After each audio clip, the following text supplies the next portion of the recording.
Labdien! Šīs prezentācijas tēma ir mākslīgā intelekta integrēšana mācību procesā. Ievads. Mūsdienu tehnoloģiju laikmetā mākslīgais intelekts ir kļuvis par vienu no galvenajiem virzītājspēkiem, kas maina dažādas dzīves jomas, tostarp izglītību. No vienkāršiem automatizācijas rīkiem līdz sarežģītām sistēmām, kas pielāgo mācību saturu katra individa vajadzībām. Mākslīgais intelekts piedāvā revolucionāras iespējas labot mācību procesu. Izglītības sistēma, kas tradicionāli balstījusies uz vienotu pieeju visiem studentiem, ar mākslīgā intelekta palīdzību var kļūt elastīgāka, personalizētāka un efektīvāka. Šī referāta mērķis ir izpētīt mākslīgā intelekta integrēšanas iespējas un nozīmi mācību procesā, analizējot tā pielietojumu, ieguvumus, problēmas un risinājumus, kā arī nākotnes perspektīvas. Tātad, kas ir mākslīgais intelekts? Mākslīgais intelekts ir datorzinātnes disciplīna, kas koncentrējas uz inteliģentu sistēmu izveidi, kuras spēj simulēt cilvēka kognitīvās funkcijas, piemēram, mācīšanos, problēmu risināšanu, lēmumu pieņemšanu un uztveri. Mākslīgais intelekts ietver vairākus apakšvirzienus, tostarp mašīnu mācīšanos, kas ļauj sistēmām mācīties no datiem bez tiešas programmēšanas. Dabiskās valodas apstrādi, kas nodrošina komunikāciju starp cilvēku un mašīnu, un datorredzi, kas ļauj sistēmām interpretēt vizuālo informāciju. Piemēram, Google Translate izmanto mākslīgo intelektu, lai reāli laikā tulkotu tekstu no vienas valodas citā, analizējot miljoniem teikumu un frāžu, lai nodrošinātu precizitāti. Līdzīgi, tas var tikt izmantots, lai pielāgotu mācību materiālus studentiem, kuri mācās svešvalodas. Mākslīgā intelekta loma izglītībā ir daudzpusīga. Tas kalpo kā rīks, kas uzlabo mācību efektivitāti, automatizē rutīnas uzdevumus un piedāvā personalizētus risinājumus. Tradicionālā izglītība bieži vien ir balstīta uz vienas pieejas visiem principu, kas nevienmēr atbilst katra studenta individuālajām vajadzībām. Mākslīgais intelekts maina šo paradigmu, piedāvājot tehnoloģijas, kas pielāgojas studentu zināšanu līmenim, mācīšanās stilam un tempam. Piemēram, mākslīgais intelekts var automatizēt uzdevumu labošanu, ļaujot pasniedzējiem veltīt vairāk laika individuālajam darbam ar studentiem. Tāpat mākslīgā intelekta rīki, piemēram, analītiskās sistēmas, sniedz pasniedzējiem detalizētus datus par studentu progresu, palīdzot identificēt vājās vietas un pielāgot mācību plānu. Piemēram, kā Khan Akadēmija platforma izmanto mākslīgo intelektu, lai analizētu studentu atbildes un piedāvātu papildu uzdevumus joslās, kurās viņi pieļauj kļūdas, tādējādi veicinot padziļinātu izpratni. Personalizēta mācīšanās. Tātad, tas ir viens no galvenajiem mākslīgā intelekta pielietojumiem izglītībā. Adaptīvās mācību platformas izmanto mākslīgā intelekta algoritmus, lai pielāgotu mācību saturu katra studenta vajadzībām. Šādas sistēmas analizē studentu sniegumu, identificē vājās vietas un piedāvā individuālus uzdevumus vai skaidrojumus. Piemēram, Duolingo lietotne izmanto mākslīgo intelektu, lai pielāgotu valodu apguves procesu. Ja students bieži kļūdās darbības vārdu konjugācijā, sistēmā piedāvā papildu vingrinājumu šajā lomā. Saskaņā ar Duolingo 2023. gada datiem, lietotāji, kuri izmanto personalizētos ieteikumus, vidēji sasniedz 20% labākus rezultātus nekā tie, kuri mācās bez mākslīgā intelekta atbalsta. Bet varētu rasties tāda problēma, ka dažiem studentiem personalizācijā var radīt izolācijas sajūtu, jo trūkst grupu darba. Kā risinājums ir integrēt mākslīgā intelekta platformās sociālās funkcijas, piemēram, virtuālās grupu diskusijas vai kopīgus projektus. Virtuālie asistenti un chatboti. Tātad virtuālie asistenti, kas balstīti uz dabiskās valodas apstrādi, kļūst par neatņemumu izglītības sastāvdaļu. Tie var atbildēt uz studentu jautājumiem, sniegt pakalpojumus un pat palīdzēt plānot mācību grafiku. Šādi rīki ir pieejami visu diennakti. nodrošinot atbalstu ārpusklases stundām. Piemēram, Georgia Tech Universitātē izmantotais chatbots ar vārdu Jill Watson, kuru jūs varat redzēt uz ekrāna, tika izveidots, lai atbildētu uz studentu jautājumiem par kursa materiāliem. Pirmajā semestrī studenti pat nenojauta, ka Jills ir mākslīgais intelekts, nevis cilvēks, kas liecina par tā efektivitāti. Chatbots samazināja pasniedzēju slodzi par aptuveni 15%, ļaujot viņiem koncentrēties uz sarežģītākiem uzdevumiem. Automatizēta uzdevumu vērtēšana. Tātad mākslīgais intelekts spēja automatizēt uzdevumu un eksāmenu labošanu, ietaupot pasniedzēju laiku un nodrošinot ātru atgriezenisko saiti studentiem. Sistēmas, piemēram, edX vai Gradescope, izmanto mākslīgo intelektu, lai novērtētu gan objektīvus testus, gan subjektīvākus darbus, piemēram, essays. Piemēram, Gradescope platforma atpazīst rokrakstu un novērtē matemātikas uzdevumus, sniedzot detalizētu analīzi par kļūdām.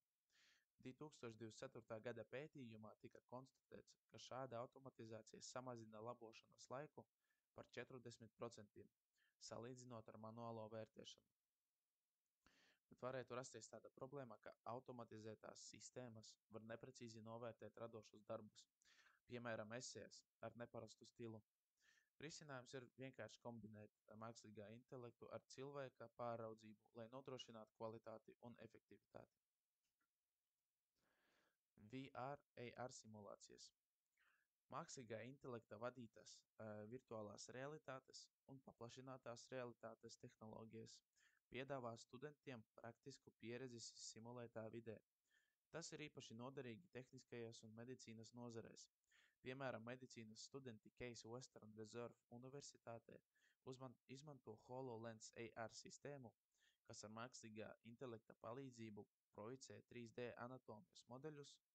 Studenti var, tā teikt, izjaukt virtuālos orgānus, lai izprastu to uzbūvi, kas uzlabo izpratni par 25%, salīdzinot ar tradicionālajām metodēm. Protams, VR, AR tehnoloģijas ir dārgas un ne visiem pieejamas.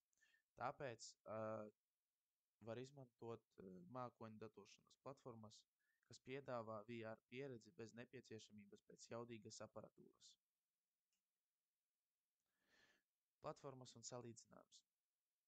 Mākslīgā intelekta tehnoloģijas strauji attīstās, un tirgu ir pieejamas vairākas spēcīgas mākslīgā intelekta platformas, kas piedāvā dažādas iespējas un funkcionalitāti. Mūsu pētījums sniedza detalizētu salīdzinājumu starp vadošajām mākslīgā intelekta platformām, tostarp DeepSeek, QuenAI, GrokAI, OpenAI un citiem.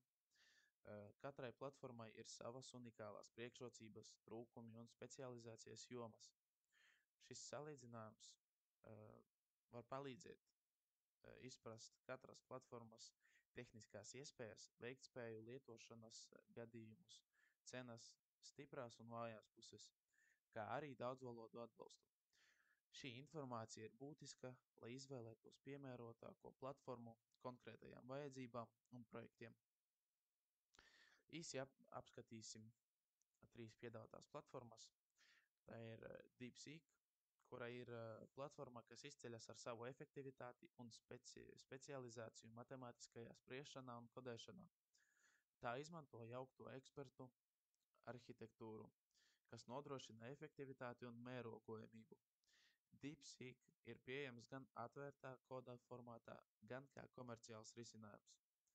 CloudAI, ko izstrādājis Anthropic, izceļas ar savu saskaņotību garās sarunās un dziļu konteksta izpratni.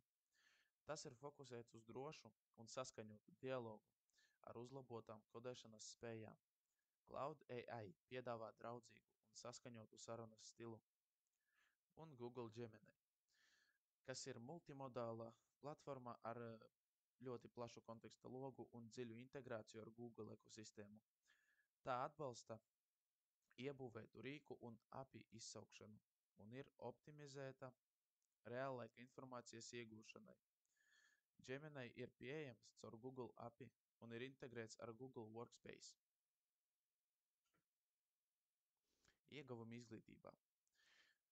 Tātad mākslīgais intelekts automatizē laikietilpīgus uzdevumus, piemēram, uzdevumu labošanu, administratīvo dokumentāciju un mācību materiālu sagatavošanu.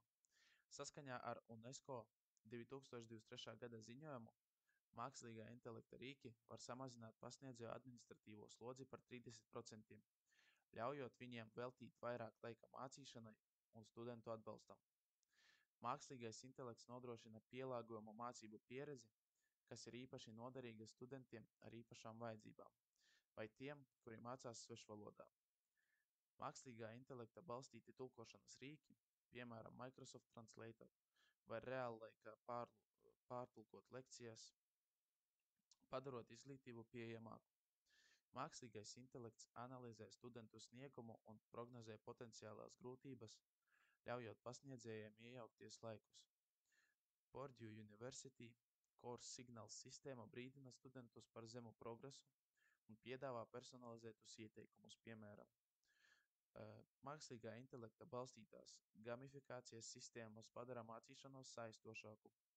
Piemēram, Classcraft platformā pārvērš mācību procesu spēlē, kur studenti pelna punktus par uzdevumu izpildi, tādējādi palielinot viņu iesaisti par 35% saskaņā ar 2024. gada pētījumu. Izaicinājumi mākslīgā intelekta sistēmām nepieciešami lieli datu apjomi, kas rada riskus saistībā ar studentu privātumu. Piemēram, 2022. gadā EdTech uzņēmums Instructure saskārās ar datu noplūdes skandālu, kas skārā ap 2 miljoniem lietotāju. Piemēram, varētu ievērot stingrus datu aizsardzības standartus, kā GDPR Eiropā, un izmantot šifrēšanu datu pārsūtīšanai, lai izbēgt no tāda nopietna riska. Nevienlīdzība. Tātad mākslīgā intelekta lēmumu pieņemšanas process var būt necaurspīdīgs, radot bažas par objektivitāti. Piemēram, ja mākslīgā intelekta sistēma nepareizi novērtē studentu sniegumu, tas var ietekmēt viņu motivāciju vai pat akadēmisko trajektoriju. Varētu izstrādāt, tā teiksim, izskaidrojumu mākslīgo intelektu, kas sniedz pārskatāmākus lēmumus par lēmumu pamatojumus. Ne visām izglītības iestādēm arī ir pieejami resursi mākslīgā intelekta ieviešanai. Saskaņā ar World Bank 2023. gada datiem tikai 40% skolu attīstības valstīs ir piekļuve internetam, kas apgrūtina mākslīgā intelekta rīku izmantošanu. Un, protams, atkarība no tehnoloģijām. Studentu pārmērīga paļaušanās uz mākslīgo intelektu var samazināt kritiskās domāšanas prasmes. Piemēram, ja studenti vienmēr izmanto chatbotus mājasdarbu risināšanai, viņi var zaudēt patstāvīgas problēmu risināšanas iemaņas. Tāpēc to ir jāintegrē kā atbalsta rīku, nevis kā pilnīgu aizstājēju, un veicināt līdzsvarotu pieeju mācībām. Pedagogu darbs un mākslīgais intelekts. Tātad tas var automatizēt administratīvos uzdevumus, kā minēju iepriekš, piemēram, klātbūtnes reģistrāciju, atzīmju ievadīšanu, grafiku izveidi. Mākslīgā intelekta sistēmas var analizēt studentu darbības un sniegt pedagogiem detalizētu atgriezenisko saiti par klasē notiekošo. Piemēram, Edmodo platforma izmanto mākslīgo intelektu, lai identificētu studentus, kuriem nepieciešams papildu atbalsts. Par nākotni. Mākslīgā intelekta loma izglītībā turpinās pieaugt, piedāvājot arvien advancētākus un personalizētākus risinājumus. Saskaņā ar Holon IQ 2024. gada ziņojumu līdz 2030. gadam 80% mācību iestāžu izmantos mākslīgās intelekta rīkus. Tostarp pilnībā automatizētas virtuālās klases, adaptīvās mācību platformas un individuāli pielāgojamus mācību plānus. Nākotnē tiek prognozēta vēl ciešāka mākslīgā intelekta integrācija ar neirozinātnēm, izstrādājot sistēmas, kas reāllaikā spēj pielāgoties studentu kognitīvajam stāvoklim, emocijām un uzmanības līmenim. Šādas tehnoloģijas varētu ne tikai personalizēt mācību procesu, bet arī saulaicīgi identificēt grūtības un sniegt mērķtiecīgu atbalstu, būtiski uzlabojot mācību rezultātus. Tāpat mākslīgā intelekta attīstība veicinās jaunu pedagoģisko pieeju rašanos, kur skolotāja loma pāries no zināšanu sniedzēja uz dinamiska mācību procesa vadītāja un mentora. Secinājumos vēlētos pateikt, ka mākslīgā intelekta integrēšana mācību procesā piedāvā ļoti plašas iespējas uzlabot izglītības kvalitāti, padarot to personalizētāku, efektīvāku un pieejamāku. No personalizētām platformām līdz virtuālajām simulācijām mākslīgais intelekts maina veidu, kā studenti mācās un pasniedzēji māca. Tādus izaicinājumus kā datu drošība, ētiskie riski un tehnoloģiskā nevienlīdzība ar pareizu pieeju mākslīgais intelekts var kļūt par neatņemamu izglītības sastāvdaļu, veicinot inovācijas un pielāgošanos 21. gadsimta prasībām. Paldies par jūsu veltīto uzmanību. Visu labu!